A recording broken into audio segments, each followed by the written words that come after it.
नमस्कार श्रोतागण। आप सुन रहे हैं श्री दुर्गा सप्तशती की कथा 12वां अध्याय देवी के चरित्रों के पाठ का महात्म्य।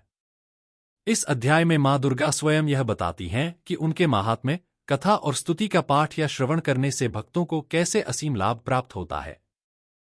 चलिए आरंभ करते हैं इस आध्यात्मिक अनुभव की ओर मां दुर्गा के वचनों के साथ।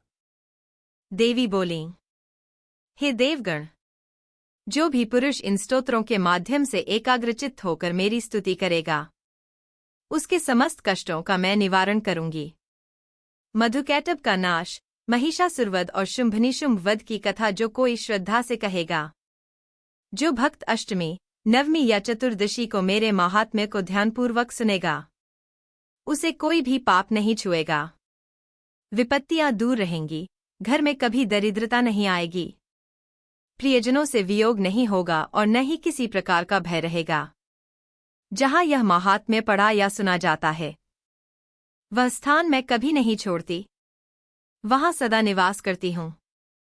बलिदान, पूजन, हवन या महोत्सवों में इस चरित्र का उच्चारण मुझे अति प्रिय है, चाहे ज्ञानी करे या अज्ञानी। मैं उसकी आराधना स्वीकार करती हूं।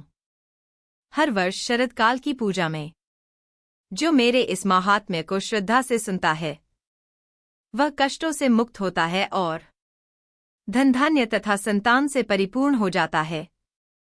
इस महात्म्य का श्रवण शत्रुओं का नाश करता है, स्वप्न दोषों को मिटाता है, गृह क्लेश समाप्त करता है, बच्चों को बालगृह दोषों से मुक्ति देता है, वह मनुष्यों में फूट को भी मित्रता में बदल देता है।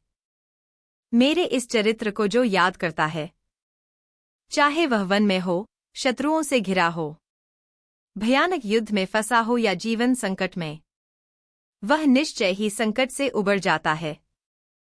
मेरे प्रभाव से सिंह, चोर, शत्रु आदि दूर भाग जाते हैं।